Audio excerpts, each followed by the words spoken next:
Քրիստոսի հարության կեղծումն իրագործվեց անհապաղորեն գլխավոր քահանաների որոշմամբ, ովքեր ջանում էին արգելել ավետարանը, սակայն ապարդյուն։ Առաքյալների սերնդի եկեղեցին ծաղկում էր ավետարանի սրբագույն պարզությամբ ու շիտակությամբ։ Փրկության լուրն ընդունվում էր հեթանոսների մեջ և լուսավորում երկրի նորանոր վայրեր։ Սա ավետարանի փառահեղ հաղթանակն էր առաջին դարում, որը խորհրդավորապես պատկերված է հայտնության առաջին կնիքում։ Հեծյալի ունեցած աղեղն ու նրան տրված պսակը նկարագրում են այն ջերմեռանդությունն ու հաջողությունը, որով ճշմարտությունը տարածում գտավ Քրիստոսի առաջին ծառաների կողմից։ Եփեսոս բառը նշանակում է ցանկալի։ Պողոս առաքյալն ուներ որոշակի մտավախություն Եփեսոսի եկեղեցու հանդեպ, նա նույնիսկ մի ամբողջ գրություն ուղղեց այս եկեղեցուն։ Հովհաննես առաքյալը Քրիստոսի հայտնությամբ գրի առավ պատգամն ուղղված Եփեսոսի եկեղեցու առաջնորդին, որտեղ ակնհայտ է Քրիստոսի և Եփեսոսի եկեղեցու համակարծիք ատելությունը Նիկողայոսյանների գործերի հանդեպ։ Մարգարեական լուրը ամփոփված ինչպես Եփեսոսի, այնպես էլ մյուս եկեղեցիների պատգամում խորհրդանշում է քրիստոնեության վիճակն ու բնութագիրը տարբեր դարաշրջաններում, սկսած առաքյալների օրերից մինչև Քրիստոսի երկրորդ գալուստը։ Իսկ ովքեր էին Նիկողայոսյանները։ Ըստ Աստվածաշնչի, Նիկողայոսը այն 7 նորընտիր օգնականներից մեկն էր, ով ձեռնադրվեց որպես եկեղեցու ծառայող։ Նա անտիոքցի մի նորադարձ էր, ով հավանաբար խաբեության զոհ էր դարձել։ Այդուհանդերձ Պողոս առաքյալն իր նամակում ուղղված Տիմոթեոսին կարևորում է եկեղեցու առաջնորդների նորադարձ չլինելը ու բարի վկայություն ունենալը։ Արդեն իսկ առաջին քրիստոնյաների օրոք բանսարկուն սերմանում էր կեղծիք, մարդկային խաբեություն, ճանապարհ հարթելով նորանոր մոլորությունների առջև հետագա բոլոր դարերի ընթացքում մինչև Քրիստոսի երկրորդ գալուստը։ Հիսուսը կանխասել էր քրիստոնյաներին սպասվող գալիք նեղության մասին։ Հեթանոսները գիտակցում էին, որ եթե ավետարանը հաղթանակի, ապա իրենց տաճարներն ու զոհասեղանները կոչնչացվեն։ Եփեսոսի հեթանոսների բռնկությունը վառ օրինակ էր ավետարանի մերժման,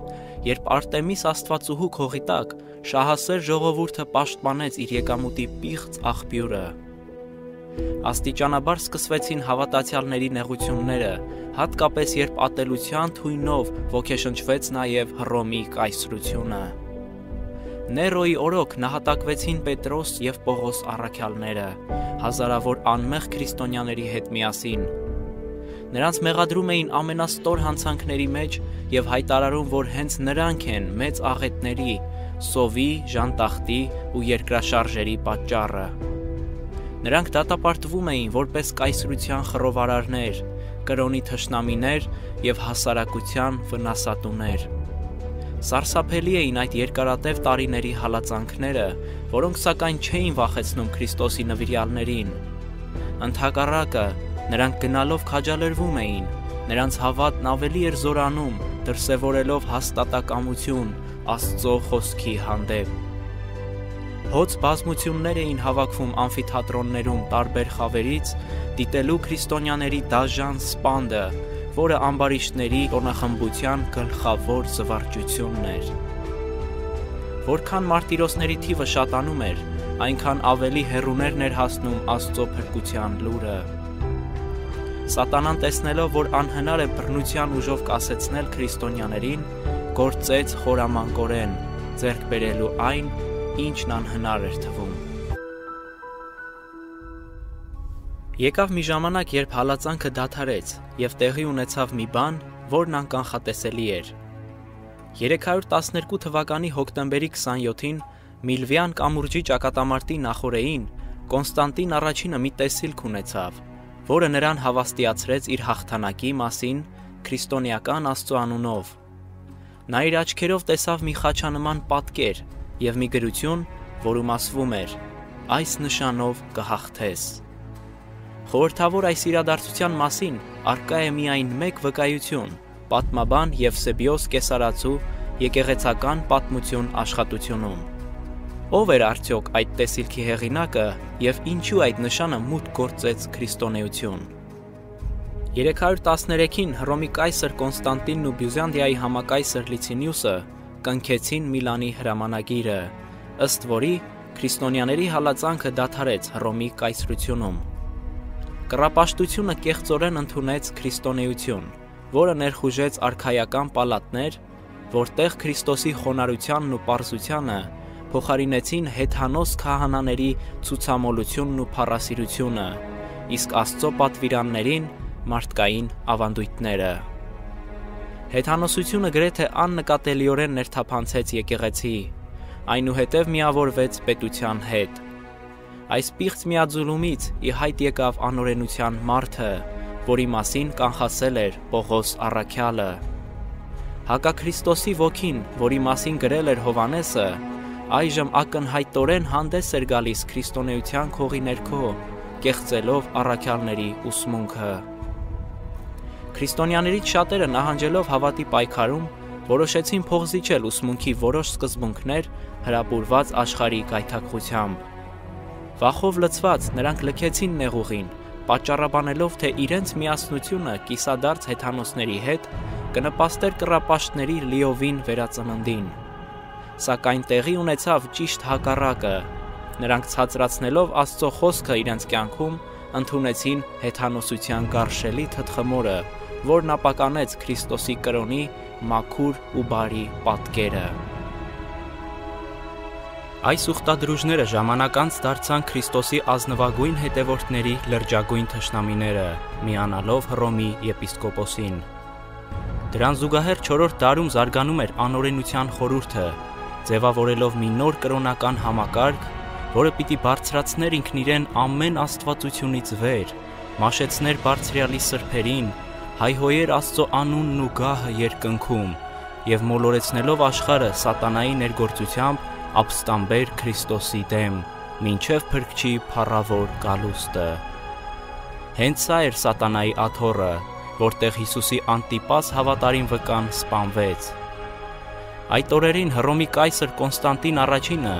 ով նախկինում կոտորում էր քրիստոնյաներին, ձևականորեն դավանափոխվեց, դառնալով հովանավոր և զորեղ ուժ պապական նորաստեղծ համակարգի բարգավաճման, ինչպես նաև հեթանոսության ու քրիստոնեության միության համար։ Նա 313 թվականի իր գահակալությունից անմիջապես անց օրինականացրեց քրիստոնեությունն ու բարձրացրեց պապի հեղինակությունը, ով իրեն է վերապահում մեղքերի թողության իշխանություն, հակառակ Սուրբ Գրքի։ Սիլվեստր առաջին պապն անձամբ մկրտեց կայսրին, միավորելով եկեղեցին պետությանը։ Տարօրինակ չէ, որ հենց Սիլվեստր առաջինի պապության տարիներին կառուցվեցին բազում եկեղեցիներ, ընդ որում Պետրոսի բասիլիկան և Լատերանի Հովհաննեսը։ Կոնստանտինն իր կառավարության առաջին տարիներին դեռ արևապաշտ էր, սակայն նույնիսկ քրիստոնյա կոչվելուց հետո նրա սրտում պահպանվեց արևի պաշտամունքը։ Անգլիացի պատմաբան Էդվարդ Գիբոնը գրել է. «Արևը համընդհանուր կերպով նշվում էր որպես Կոնստանտինի ուղեցույց և պաշտպան, իսկ շվեյցարացի պատմաբան Ֆիլիպ Խաֆը մեջբերում է 321 թվականի մարտի 7-ի կայսրի հրամանագիրը կապված արևապաշտության հետ, ասելով. «Արևի պատվարժան օրը քաղաքներում բնակվող դատավորներն ու ժողովուրդը թող հանգստանան և բոլոր արհեստանոցները փակվեն»։ Սա առաջին պետական օրենքն էր, որ պաշտոնապես ոտնահարեց Աստծո հեղինակությունը, խախտելով 4-րդ պատվիրանի շաբաթը։ Կայսրի գլխավորությամբ 325 թվականին գումարվեց եկեղեցական առաջին տիեզերաժողովը Նիկեայում, որին ներկա էին հարյուրավոր եպիսկոպոսներ ու սարկավագներ։ Սա մի պատմական իրադարձություն էր, որը բարձրացնելով պապի հեղինակությունը, հիմք դրեց գալիք դարերի էկումենյան շարժմանը։ Դրան հաջորդեց Լաոդիկեայի տիեզերաժողովը 364 թվականին, որի 29-րդ կանոնացման մեջ ասվում է. «Քրիստոնյաները չպետք է հուդայացվեն և ազատ լինեն շաբաթ օրը, այլ պետք է աշխատեն այդ օրը, իսկ Տիրոջ օրը պատվեն և որպես քրիստոնյաներ, եթե հնարավոր է, ոչ մի գործ չանեն այդ օրը, բայց եթե գտնվեն հուդայացված, ապա պետք է փակվեն Քրիստոսից»։ Սատանան խորամանկորեն դրդեց աշխարհին նսեմացնել Աստծո պատվիրանները պաշտոնապես, հիմք հաստատելով Հռոմի եկեղեցու աստվածային իշխանությանը։ Իսկ ո՞րն էր մյուս երկրներում ապրող քրիստոնյաների դիրքորոշումը այս հարցի շուրջ։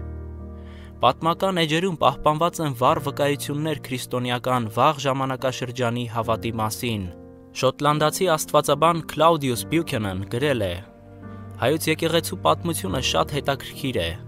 Կենտրոնական Ասիայում բոլոր քրիստոնյաներից նրանք պահպանվել են մահմեդական ու պապական կոռուպցիաներից։ Նրանք պահպանել են Աստվածաշունչն իր մաքրությամբ, եւ նրանց վարդապետությունը Աստվածաշնչի վարդապետությունն է։ Բացի դրանից, նրանք շարունակում են պահել քրիստոնեական երկրպագության 7-րդ օրվա հանդիսավոր սահմանումը։ Արևելագետ Դելեսի Օլերին Պարսից շապուհ երկրորդի օրոք տեղի ունեցած քրիստոնյաների 40 տարվա հալածանքի վերաբերյալ նշում է.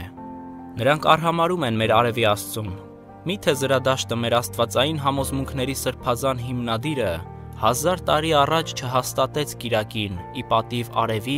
եւ դուրս մղեց հին կտակարանի շաբաթը, մինչդեռ այս քրիստոնյաները աստվածածառայություն են անում շաբաթ օրը։ Բրիտանացի Փիթեր Հեյլին շաբաթի պատմությունը գրքում գրում է. Օգոստինյանը տրտմորեն ճանաչում էր երկու հարևան եկեղեցիներ Աֆրիկայում, որոնցից մեկը պահում էր շաբաթը, իսկ երկրորդի համար այն ծոմապահության օր էր։ Բյուզանդացի եկեղեցական պատմիչ Սոկրատ Սքոլաստիկոսն ասում է. Թեև աշխարհի գրեթե բոլոր եկեղեցիները ամեն շաբաթ պահում են շաբաթի սրբազան խորհուրդները, Հռոմի եւ Ալեքսանդրիայի քրիստոնյաները սակայն հրաժարվում են դա անել, որոշ հին ավանդույթների պատճառով։ Նույնիսկ հայ պատմիչներն ու եկեղեցականներն են թողել անհերքելի վկայություններ Աստծո սուրբ պատվիրանների կարևորության ու պահելու մասին, քանի որ Տասնաբանյան բացահայտում է ճշմարիտ Աստծո ինքնությունը, նրա սերն ու բնավորությունը, իսկ հատկապես 4-րդ պատվիրանը հայտնում է Աստծո անունը, տիտղոսն ու իշխանությունը։ Ահա թե ինչու եւ ինչպես Սատանան հաստատեց իր աթոռն այս աշխարհում, կեղծելով Աստծո օրենքն ու ձգտելով վերահսկել քրիստոնեությունը։ Քանի որ Աստծո խոսքը մեր միակ լույսն է, Սատանան ամեն գնով փորձում է թաքցնել այն։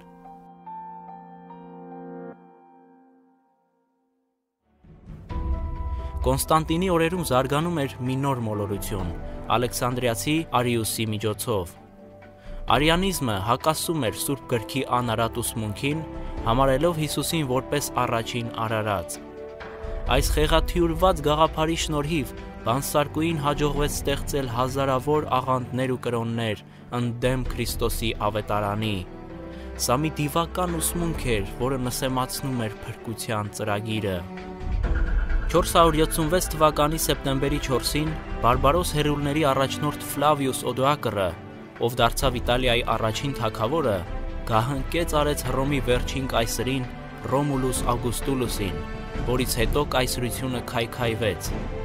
Արդյունքում առաջացան եվրոպական 10 թագավորություններ, որոնց մասին կանխասել էր Աստծո խոսքը։ 538-ին Պապության առջև ընկավ Դանիելի մարգարեության երրորդ եղջյուրը, Օստգոթերը, Հռոմի սուրբ երրորդությունը չճանաչելու պատճառով։ Նույն տարում Ֆլավիուս Խուստինյանը ստորագրեց հրամանագիր հռչակելով Հռոմի պապին կրոնական հարցերում որպես գերագույն։ Այդ ժամանակից ի վեր Հռոմի պապը ստանձնեց բարձր դիրք Vicarius Filii Dei։ Սա մի հայհոյիչ տիտղոս էր, որն արհամարհեց Սուրբ Հոգուն։ Նա արդեն կարող էր ծառայեցնել պետության բանակն իր դիվական ծրագրերն իրագործելու նպատակով։ Առաքյալն ասում է, որ վիշապը նրան տվեց իր զորությունը եւ իր աթոռը ու մեծ իշխանություն։ Նույնպես եւ պատմաբանների վկայությամբ հեթանոս Հռոմն իր տեղը զիջեց պապական Հռոմին, որին տրված էր 1260 տարվա իշխանություն։ Հենց սա էր այն փոքր եղջյուրը, որի վրա մարդու աչքերի պես աչքեր կային եւ մեծ բաներ խոսող բերան։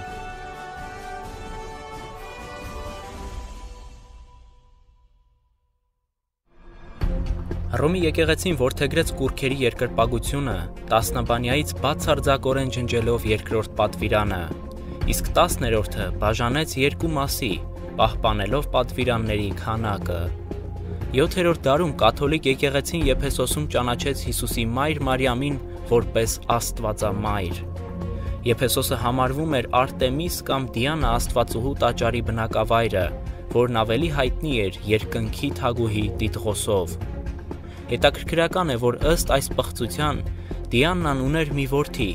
Ատտիս անունով, որը Քրիստոսի հակապատկերն էր։ Նմանատիպ կուռքեր կային նաև հեթանոսական այլ դիցարաններում, որտեղ ակնհայտ է մայր և որդի պաշտամունքը, ինչպիսիք են եգիպտական Իսիսն ու Օսիրիսը, բաբելոնյան Սեմիրամիսն ու Թամուզը, հունական Աֆրոդիտեն ու Դիոնիսուսը, հնդկական Դևակին ու Քրիշնան և այլն։ Այդ ժամանակից ի վեր Մարիամը, ով համաձայն Սուրբ գրքի ուսմունքի անգիտակից վիճակում էր, համարվեց բարեխոս երկնքում։ Սատանան իրականացրեց հոգու անմահության ուսմունքը, որի միջոցով գայթակղեցրել էր կնոջը Եդեմում։ Դիվական այս թույնը տարածվեց ամենուրեք։ Խավարի մեջ զարհուրած ժողովուրդը ստիպված ընդունեց մահվան մասին կեղծ ուսմունքն ու ավելին, չապաշխարած անձանց տանջանքի դժոխքային ուսմունքը, որին հաջորդեց խավարանի մասին մոլորությունը, իսկ ավելի ուշ ինդուլգենցիաների առևտուրը սրբապիղծ քահանաների մտահղացմամբ, հարստացնելով եկեղեցու գանձարանը։ Բարենորոքիչ Ուիլյամ Թինդեյլը, ով առաջին անգամ նոր կտակարանը թարգմանեց բնագրի հունարենից անգլերեն, մահացածների վիճակի մասին ասել է. «Ես բացեիբաց դավանում եմ, որ բոլորովին էլ համոզված չեմ, թե նրանք արդեն այն փառքիլիության մեջ են, որում գտնվում են Քրիստոսը կամ Աստծո ընտրյալ հրեշտակները։ Ես դրան չեմ հավատում, քանզի եթե այդպես լիներ, ապա անիմաստ է քարոզել մարմնի հարության մասին։ Կաթոլիկ եկեղեցին Բելգիայում 1536 թվականի հոկտեմբերի 6-ին Թինդեյլին խեղտամահ անելով հրկիզեց հանրային կերպով, նրան մեղադրելով հերետիկոսության մեջ»։ Մոտ 8-րդ դարի վերջում պապականները սկսեցին պնդել, թե եկեղեցու ստեղծման առաջին իսկ դարերում Հռոմի եպիսկոպոսներն ունեցել են նույն հոգևոր իշխանությունը, ինչը որ հիմա էին վերապահում։ Այս պնդումը հիմնավորվեց սատանայի ներգործությամբ, երբ վանականները կեղծեցին հին ձեռագրերը։ Արդյունքում եկեղեցին ճանաչեց պապի համաշխարհային գերիշխանությունը, ով 1074 թվականին եկեղեցին հպարտորեն հռչակեց անսխալական։ Այժմ կորստյան որդին կարող էր գահընկեց անել յուրաքանչյուր թագավորի, ով կարհամարեր իր հեղինակությունը։ Դրա վառ օրինակը դրսևորվեց գերմանացի կայսր Հենրիխ IV-ի հանդեպ, ով հայտնվեց ծայրաստիճան նողկալի վիճակում։ Մարդիկ հոգևոր խավարի մեջ էին դարեր շարունակ, զրկված Աստվածաշնչից, որը ունենալ և կարդալ թույլատրվում էր միայն քահանաներին։ Սուրբ Գիրքը կատարյալ ազատության միակ ուղին թարգմանվում էր շատերին անհասկանալի լատիներեն լեզվով։ Այո, նույնիսկ եկեղեցական ծառայություններն էին կատարվում լատիներենով։ Առաքյալների հաստատած եկեղեցին Հայաստանում դարեր շարունակ Հռոմին չմիանալու և նրա հեթանոս սովորություններն արհամարելու հետևանքով հանդիպեց բռնության մի ճնշման, որի արդյունքում եկեղեցին ուխտադրժություն գործեց Բագրատունյաց թագավորության տարիներին։ Իսկ ավելի ուշ Շահասեր Լևոն առաջինը ուխտադրուժ ամենայն հայոց կաթողիկոսի և 12 եպիսկոպոսների հետ միասին խոստման երդում տվեցին Հռոմի պապ Սելեստինուս III-ին ընդունել ու պահել արևմուտքի պահանջները։ 1199 թվականի հունվարի 6-ին, որը բոլորիս ծանոթ ամսաթիվ է, Լևոն առաջինը բարձրացավ Կիլիկիայի գահին, կրելով պապի ուղարկած շքեղ թագը։ Այդ օրը սկսվեց եկեղեցական համագործակցության նոր դարաշրջան Հռոմի հետ, որը գործում է մինչ օրս։ Հայտնության գրքում ներկայացված են երկու տարբեր կանայք, երկու տարբեր եկեղեցիներ։ Մեկը խորհրդանշում է առաքյալների ուսմունքին ներդաշնակ եկեղեցին, օժտված ավետարանի փառքով և հաստատորեն հիմնված հին կտակարանի ճշմարտությունների վրա, որի պատճառով էլ հալածվում էր սատանայից։ Իսկ մյուսը Հռոմի պապությունն իր շքեղությամբ ու ճոխությամբ, ինչպես նաև պիղծ ուսմունքով ու դիվական ներգործությամբ, որը մերձեցավ պետության և առևտրի հետ։ Բաբելոն անունը բաղկացած է Բաբ և Իլու բառերից, նշանակում է Աստծո դարպաս։ Հիսուսն ասում է, որ ինքն է դուռը, Եթե մեկն իրենով ներս մտնի, կփրկվի։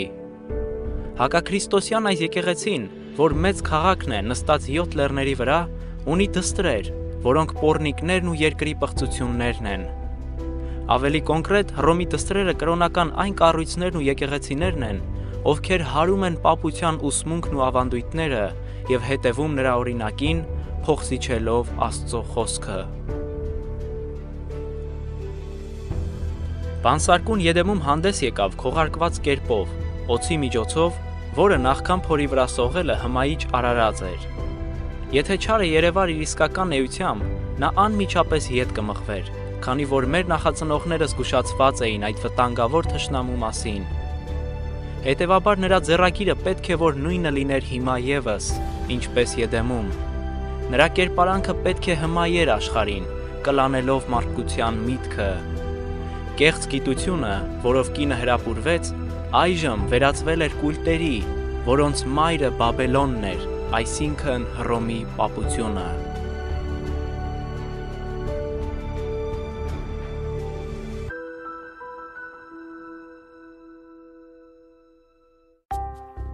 Տեմպլարները, ինչպես բոլոր այլ գաղտնի կարգերն ու ասոցիացիաները, ունեցել են երկու ուսմունքներ,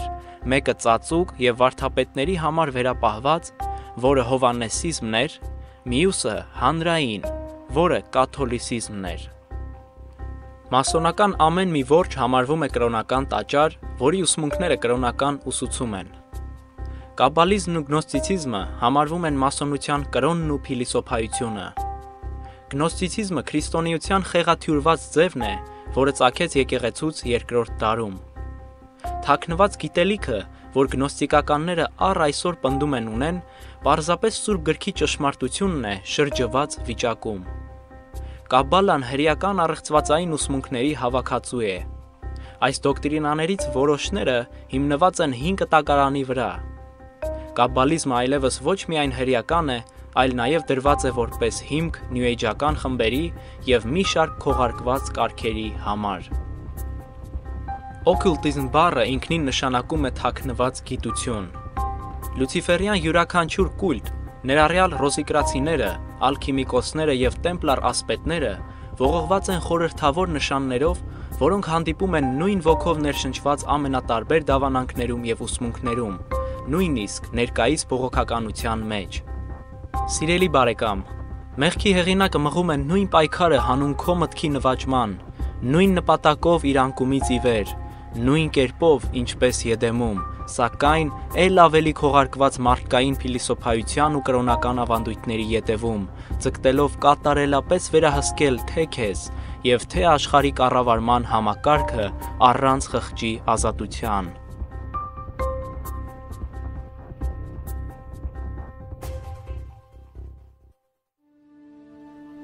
Իբարս Քրիստոսի, Աստծո խոսքը փոխանցվեց սերնդից սերունդ, բոլոր դարերում, Աստծո անվախ նվիրյալների շնորհիվ։ Քչերին է հայտնի բարենորոքիչների անձնազոհ կյանքն ու նեղությունները, նրանց խիզախությունն ու հավատը, սերն ու նախանձախնդրությունը Քրիստոսի հանդեպ։ Պատմաբան Ադամ Բլեյրը գրում է. Վալդենսներից և ալբիգենսներից կա մի մեկնաբանում առաքյալների դավանանքի վերաբերյալ, որում նրանք մեջբերում են Ա Հովհաննես 5-րդ գլխի 7-րդ համարը, պաշտպանելով եռամիասնությունը։ Այդ ամփոփագրում նրանք պաշտպանում են բոլոր վարդապետությունները, մերժելով դժոխք իջնելու ուսմունքն ու կաթոլիկ եկեղեցին։ Նույն մարդկանց փաստաթղթերի շարքում ունենք 10 պատվիրանների մի բացատրություն Բոյերից 1120-ին։ Այն պարունակում է քրիստոնեական բարոյականության խրախուսանք։ Այնտեղ մատնանշված է Աստծո կեղծ երկրպագության մասին սրբապատկերների և մասունքների միջոցով։ Շաբաթապահությունը, դադարելով ամենօրյա աշխատանքից, բարի գործերով, նպաստելով հոգու խրատների, աղոթքով և Աստծո խոսքը լսելով։ Վալդոյի, այնուհետև Ուիկլիֆի և ապա Հուսի և մյուսների հավատի հաստատականության արդյունքում ի հայտ եկավ բողոքականությունը հոգևոր խավարի միջնադարում։ Թիվատիրին ուղղված պատգամը բացահայտում է Հեզաբել կնոջ, այսինքն Հռոմի եկեղեցու պիղծ դիրքորոշումը, որին հարում են որոշ հավատուրած քրիստոնյաներ, ինչպես Եղիայի օրերում։ Աստված տվել է իր սկզբունքը ճանաչելու սուտ մարգարեներին, որոնց մասին նա նույնիսկ նախազգուշացրել է իր խոսքում։ Հեզաբելի օրինակի պես պապությունը կոտորեց Աստծո ծառաներին, բարենորոքիչներին, սակայն ինչպես նախկինում, բնությունն իր գիրկն առավ նրանց, պաշտպանելով բռնակալի սպառնալիքներից։ Երբ Հիսուսը բացեց հայտնության 4-րդ կնիքը, առաքյալը տեսավ ևս մեկ ձի, որի գույնը սակայն անբնական էր, նման հիվանդոտ բույսերի գույնին։ Այս կնիքը խորհրդանշում է պապության գերիշխանության ժամանակաշրջանը համաձայն Սուրբ Գրքի և պատմության, որն ուներ կատարյալ իրավասություն երկրի 1/4 մասի վրա։ Սուրը, սովը, մահն ու երկրի գազանները խորհրդանշում են այն միջոցները, որոնք Հռոմը կիրառեց սպանելով միլիոնավոր մարտիրոսների պապության զոհասեղանի վրա, Աստծո խոսքն ու վկայությունը պահելու պատճառով։ Հետևաբար այս նահատակների խորհրդանշական աղաղակը հասավ Աստծո ականջներին, ինչպես Աբելի արյան ձայնը, ով նույնպես գերադասեց Աստծո խոսքը։ Բարենորոքիչները ջանում էին հռչակել ճշմարտության գիտությունը ի սեր Քրիստոսի և ի փրկություն մարդկության, որքան էլ դա վտանգավոր լիներ։ Բարենորոքումը հիմնված է երկակի բացահայտման վրա, մեկը Քրիստոսի և նրա ավետարանի, մյուսը հակաքրիստոսի ինքնության։ Բոլոր բարենորոքիչները, ներառյալ բողոքական եկեղեցիների հիմնադիրները, անկասկածորեն համոզված էին, որ մարգարեների և առաքյալների կանխասած հակաքրիստոսը Հռոմի կաթոլիկ եկեղեցին էր, պապը, ով ընդունում էր երկրպագություն։ Նրանց կարգախոսն էր Աստվածաշունչը և միայն Աստվածաշունչը։ 1517 թվականի հոկտեմբերի 31-ին նախկին կաթոլիկ Մարտին Լյութերը Գերմանիայի Վիտտենբերգ քաղաքի ամրոց եկեղեցու դռանը մեխեց իր գրած 95 թեզերը, հայտարարելով պապական մոլորությունները։ Նա ասել է. «Ես նախկինում դավանում էի, որ պապը Քրիստոսի փոխանորդն է։ Հիմա ես պնդում եմ, որ նա մեր Տիրոջ հակառակորդն է և բանսարկուի առաքյալ»։ Պրեսբիտերական եկեղեցու հիմնադիր, ֆրանսիացի խիզախ քրիստոնյա Ժան Կալվինը ասել է. «Ես մերժում եմ նրան լինել Քրիստոսի փոխանորդը, նա, ով բուռն կերպով հալածելով ավետարանը, ցույց է տալիս իր վարքով, որ նա է հակաքրիստոսը»։ Մեթոդիստական եկեղեցու հիմնադիր, անգլիացի Ջոն Ուիսլին ասել է. «Դա նա է, որ ինքն իրեն բարձրացնում է ամեն բանի վրա, որ Աստված է կոչվում կամ պաշտվում է, պահանջելով գերագույն իշխանություն ու պատիվ, պահանջելով այն բացառիկ իրավունքները, որոնք միայն Աստծուն են պատկանում»։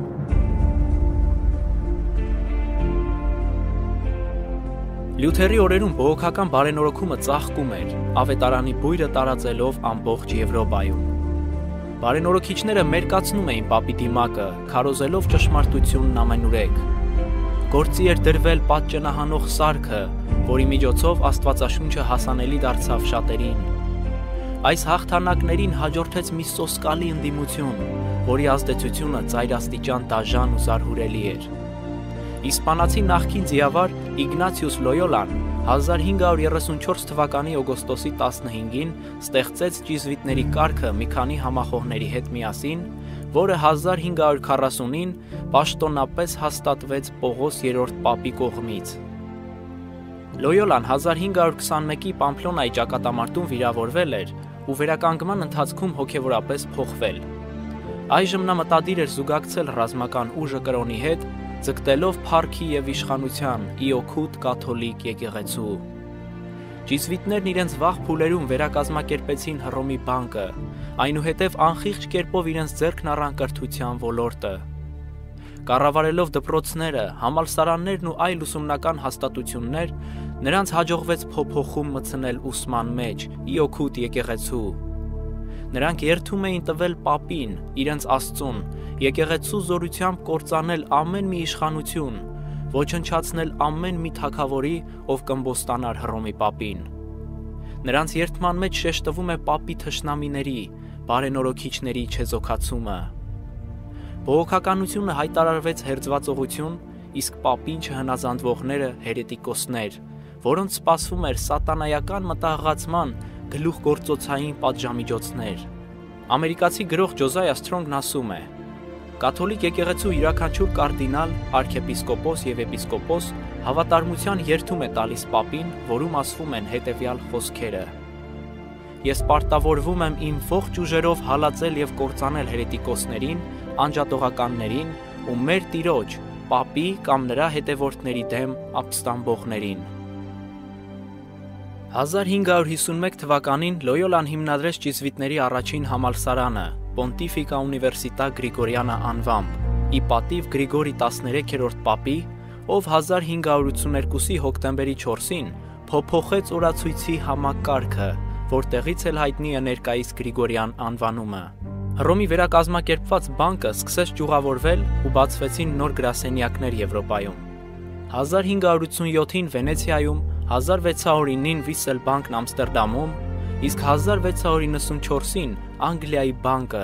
որն ունենալով նույն Հռոմի բանկի մոդելը, դարձավ աշխարհի առաջին կենտրոնական բանկը։ Այս ոճրագործ միաբանության իշխանությունը տարածվեց նաև քաղաքականության մեջ։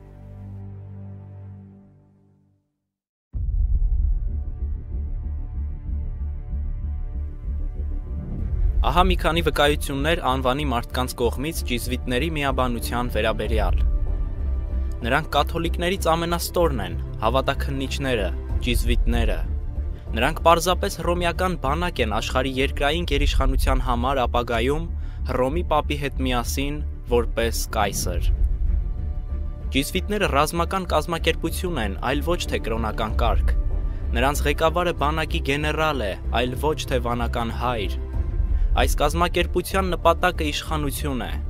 իշխանություն իր ամենաբռնակալական գործադրությամբ։ Բացարձակ իշխանություն, համընդհանուր իշխանություն, իշխանություն վերահսկելու աշխարհը միայն մի մարդու կամքի համաձայն։ Եթե դուք հետաքննեք մասոնությունը իր բոլոր կարգերով հանդերձ, մինչև որ գաք աշխարհի ամենաբարձր մասոն գլուխը, դուք կհայտնաբերեք, որ այդ սարսափելի անհատն ու ճիզվիտների միաբանության ղեկավարը նույն անձն է։ Ճշմարտությունն այն է, որ Հռոմի ճիզվիտները կատարելագործել են ազատ մասոնությունը իրենց հոյակապ եւ արդյունավետ գործիքը լինելու համար, գործադրելու իրենց նպատակները բողոքականների մեջ։ Իմ կարծիքն է, որ եթե ազատությունը այս երկրում, Ամերիկայի Միացյալ Նահանգներում վերանա, դա կլինի Հռոմի կաթոլիկ ճիզվիտ քահանաների նրբագեղությամբ, քանզի նրանք քաղաքացիական եւ կրոնական ազատության ամենալուրջ վտանգավոր թշնամիներն են։ Նրանք հրահրել են Եվրոպայի պատերազմների մեծ մասը։ Եթե երբևէ եղել է մարդկանց մի խումբ, որը վաստակել է հավիտենական դատապարտություն երկրի վրա եւ դժոխքում, ապա դա Լոյոլայի միաբանությունն է։ Ըստ Հովհաննեսի հայտնության, 1260 օրերի կամ 42 ամիսների մարգարեության լրումից անմիջապես առաջ պետք է որ Աստծո խոսքն արգելվեր մի այնպիսի պետությունում, որում տիրելու էր Սոդոմի անօրինությունն ու Եգիպտոսի անաստվածությունը։ Այս հոգևորապես մեռած վիճակը պետք է տևեր 3.5 տարի, որից հետո Աստծո խոսքը ազատություն պետք է ստանար, ինչպես եւ կատարվեց։ 1793-ին Ֆրանսիայի վեհաժողովը որոշում կայացրեց արգելել Աստվածաշունչը, եւ այդ հրամանագրի ներքո Աստվածաշնչերը հավաքվեցին ու այրվեցին, եւ Աստվածաշնչյան բոլոր հաստատությունները վերացվեցին։ Ի հայտ եկավ բանականության Աստվածուհին, մի զզվելի կնոջ կերպարանքով, որը հրապարակավ պաշտվեց։ 1793 թվականին ավետարանը վերացվեց Ֆրանսիայում, օրենսդրության եւ ժողովրդի հանդիսավոր արարողությամբ։ Ֆրանսիայի կառավարության հրամանագրով, հայտարարելով, որ ազգը ոչ մի աստված չի ճանաչում, հին եւ նոր կտակարանները սպանվեցին հանրապետական Ֆրանսիայի սահմաններում։ Դիվական ազդեցության տակ գտնվող ժողովուրդն այդ տարիներին ամբողջովին լռեցրեց խղճի ձայնը, հայհոյելով կենդանի Աստծուն երկնքում ու ծաղրելով նրա հեղինակությանը massայաբար։ Շաբաթը պղծելու նպատակով 7 օրվան ավելացվեց եւս 3 օր, ստեղծելով նոր օրացույցային համակարգ։ Մկրտությունն ու հաղորդությունը արգելվեց եկեղեցում։ Մահը համարվեց որպես հավիտենական քուն, իսկ ամուսնությունը շնության խորհուրդ։ Սոսկալի հալածանք էր սպասվում Քրիստոսի հետևորդներին, մասնավորապես հուգենոտներին, ովքեր դարեր շարունակ հաղորդակից էին Քրիստոսի չարչարանքներին, Բարդուղիմեոսյան գիշերվա զանգվածային սպանդից ի վեր։ Ֆրանսիան բարոյապես քայքայվեց մինչև հեղափոխման ավարտը։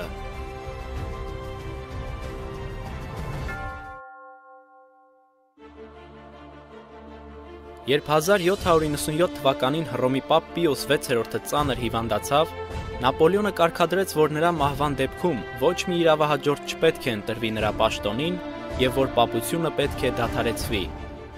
Սակայն Պապը ապաքինվեց և խաղաղությունը շուտով կոտրվեց։ 1798-ի փետրվարի 10-ին Բերթիերը մտավ Հռոմ ու հանրապետություն հայտարարեց։ Տարեց Պապը հրաժարվեց խախտել իր երդումը և անմիջապես գերեվարվելով բանտարկվեց Ֆրանսիայում։ Հոգնածությամբ ու վշտերով կոտրված նա մահացավ 1799 թվականի օգոստոսին Վալենսի ֆրանսիական ամրոցում 82 տարեկան հասակում։ Աստված հայտնել էր, որ ով գերության քշի, ինքն է գերի տարվելու, ով սրով սպանի, ինքը սրով է սպանվելու։ Ահա այստեղ է սրբերի համբերությունն ու հավատը։ Մարգարեությունը լրացավ և պապությունը կորցրեց իր քաղաքական իշխանությունը, սակայն ժամանակավորապես։ Առաքյալը տեսավ մի ուրիշ գազան, որ երկրից էր ելնում, ու գառան նման երկու եղջյուր ուներ ու խոսում էր վիշապի պես։ Ըստ Աստվածաշնչի, այս նոր պետությունը, որպես քրիստոնյա ազգ, պետք է գործի դներ պապության իշխանությունը, ստիպելով երկրին ու նրա բնակիչներին երկրպագելու պապին, երբ նրա քաղաքական իշխանությունը վերականգնվեր։ Պատմությունն անհերքելի է, Աստծո խոսքը հստակ։ Հարյուրավոր ազնվահավատ քրիստոնյաներ, ոգեշնչված խղճի ազատության հասնելու տենչով, լքեցին բարոյապես քայքայված Եվրոպան ու անցան ծովային երկարատև ճամփան դեպի նոր երկրի ափերը։ Այս ուխտավորներից մեկը Ռոջեր Ուիլյամսն էր, ով հիմնադրեց Ռոդ նահանգը Գաղութային Ամերիկայում, որը դարձավ ապաստարան հալածվողների համար։ Ռոջերը, կարևորելով եկեղեցու և պետության բաժանումը, քաղաքացիական ու կրոնական ազատությունը հաստատեց որպես հիմնարար սկզբունք, որը հետագայում ընդունվեց որպես հիմք Ամերիկյան Հանրապետության սահմանադրության և իրավունքի օրինագծի։ Ամերիկացի քաղաքական գործիչ ու պատմաբան Ջորջ Բենքրոֆթը Ռոջերի մասին գրում է. Նա առաջին մարդն էր ժամանակակից քրիստոնեական աշխարհում, ով քաղաքացիական կառավարության հիմքում դրեց խղճի ազատության սկզբունքը և օրենքի առջև համոզմունքների հավասարությունը։ Բողոքականություն և հանրապետականություն, սրանք են Ամերիկայի Միացյալ Նահանգների սյուները, որոնք ճշմարտապես խորհրդանշում են Գառնուկի եղջյուրները հայտնության 13-րդ գլխում։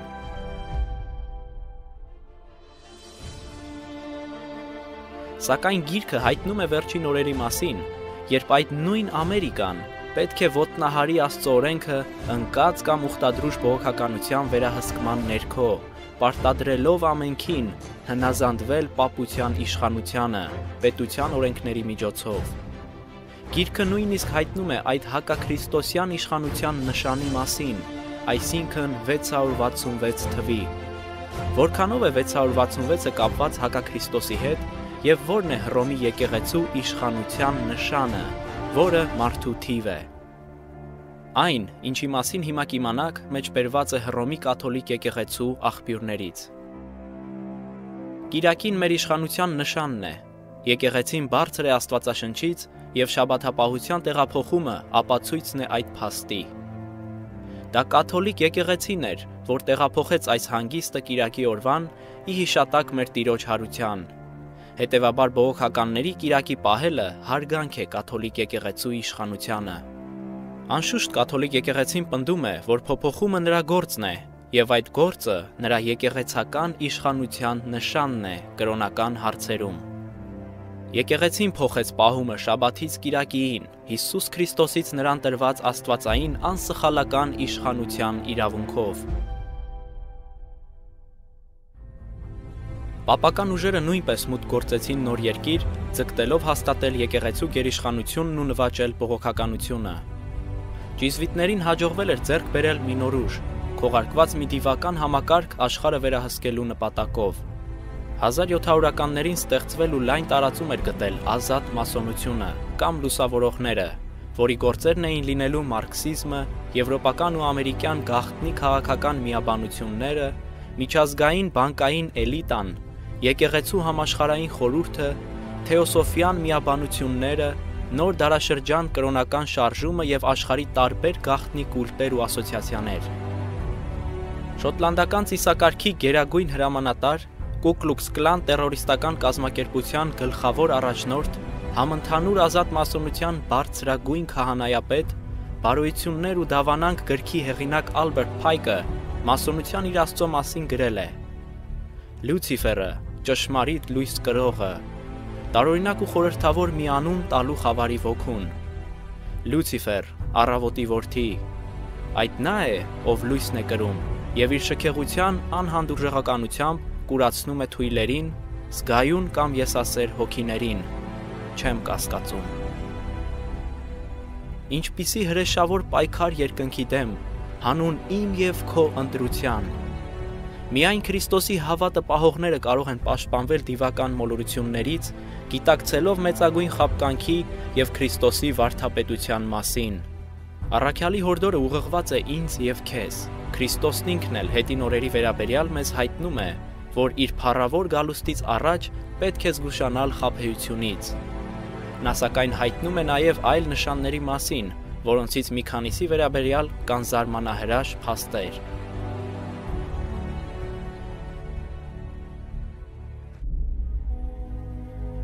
1755 թվականի նոյեմբերի 1-ի բնական աղետը ցնցեց երկրագնդի զգալի մասը։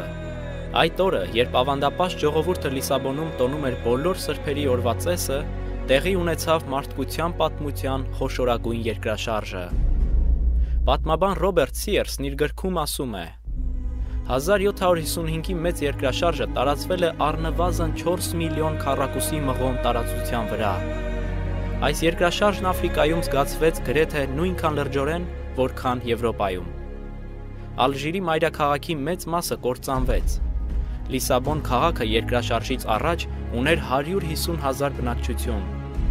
Պարոն Բարետին ասում է, որ 90,000 հոգի համարվում են կորած այդ ճակատագրական օրը։ Ըստ մարգարեության, այդ աղետին հաջորդում է մեկ այլ նշան՝ արևի սևանալը կուրծի պես։ 1780 թվականի մայիսի 19-ը պատմության մեջ հայտնի է որպես Սև օր, որի մասին կան բազմաթիվ վկայություններ, երբ առավոտը դեռ նոր սկսելիս արտասովոր խավար տիրեց Ամերիկայում, հատկապես Նոր Անգլիա տեղամասում, այնպես որ մարդիկ լապտերներով էին դուրս եկել փողոց։ Թեև սա որևէ հրդեհի կամ այլ աղետի հետևանք չէր, լուսինն ու աստղերը չէին երևում։ Ականատես Թոմաս Գեյջը գրել է. Ցերեկվա ժամը 10-ին այնպիսի մութ էր, որ երկրագործները ստիպված եղան թողնել աշխատանքն ու վերադառնալ տուն։ Խավարը շարունակվեց ամբողջ օրվա ընթացքում։ 1833 թվականի նոյեմբերի 13-ին տեղի ունեցավ ևս մի արտասովոր երևույթ, որի մասին կանխասել էր Սուրբ Գիրքը։ Այդ մասին Նյու Յորքի առևտրի ամսագրի նոյեմբերի 14-ի համարում ասվում է. Ոչ մի փիլիսոփա կամ գիտնական, իմ կարծիքով, երբևէ չի պատմել կամ գրել մի դեպքի մասին, ինչպիսին տեղի ունեցավ 3 առավոտյան։ Բայց 18 դար առաջ մարգարեն ճշտորեն կանխասել էր դա, եթե իհարկե աստղերի թափվելը հասկանանք տառացիորեն, բուն իմաստով։ Մորմոնական աղանդի հիմնադիր Ջոզեֆ Սմիթը, նախքան բողոքական ադվենտիստ քրիստոնյաներից հեռանալն ու մասոնական կուլտին միանալը, այս իրադարձության մասին վկայել է, ասելով. Նոյեմբերի 13-ին, առավոտյան ժամը 4-ին արթնացա Դեյվիդ եղբոր իմ դռան թակոցից ու վեր կենալով դուրս եկա և ահա նշաններ էին երկնքում։ Ես կանգնեցի ու մեծ ուրախությամբ տեսա, որ աստղերը երկնքից թափվում էին կարկուտի ցնցուղի պես։ Աստվածաշնչյան մարգարեությունները հայտնում են Աստծո մտադրությունները կապված մարդկության ցեղի հետ։ Տիեզերքի արարիչը կամենում է փրկագնել ամենքին, ազատելով մեղքի խաբեությունից։ Գալիք բաների մասին կանխասել էին թե հինկտակարանյան մարգարեները և թե նոր կտակարանյան առաքյալները, և անձամբ ինքը Աստվածաշնչի հեղինակը։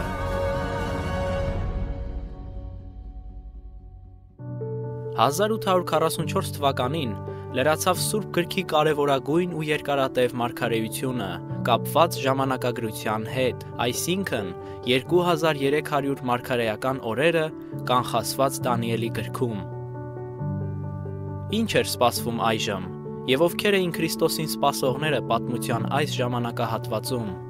Անկախ բոլոր հանգամանքներից դժվար չէ հասկանալը, որ նույնիսկ այդ սերնդի անկեղծ հավատացյալները պետք է ունենային Քրիստոսանման բնութագիր, ինչպես նախորդ բոլոր դարերում փորձությունների միջով անցած ու հաղթական հավատով ննջած Աստծո ժողովուրդը։ Քրիստոսի եկեղեցին վերջին դարաշրջանում բախվելու էր սատանայի որոգայթներին, որոնց դիմակայելու միակ ելքը Աստծո խորհրդին հետևելն էր։ Հաղթանակն արդեն մոտ էր, քանզի Քրիստոսն արդեն մտել էր երկնային սրբարանի ամենասուրբ տեղը, որպես հավիտենական քահանայապետ, կատարելու քավության եզրափակիչ ծառայությունը։ Երկրային սրբարանում, որը բուն երկնայինի ընդօրինակն էր, քահանայապետը տարին մեկ անգամ մտնում էր սրբության սրբոց, քավություն անելու համար, մաքրման ու սրբագործման նպատակով։ Նույնը պետք է աներ Քրիստոսը 2300 մարգարեական օրերի վերջում։ Աստվածաշնչյան այս լույսը շողաց քրիստոնյաների մի փոքրիկ խմբի վրա, ովքեր ջերմեռանդ աղոթքով ու ծոմապահությամբ երկար օրեր քննել էին գրքերը Քրիստոսի երկնային ծառայությունն ու երկրորդ գալուստը հասկանալու համար։ Քրիստոնյաների այս մնացորդն էր, որ Աստծո պատվիրաններն ու Հիսուս Քրիստոսի վկայությունը պահելու պատճառով պետք է ընդհարվեր Քրիստոսի դարավոր թշնամու հետ մի վերջին պայքարում։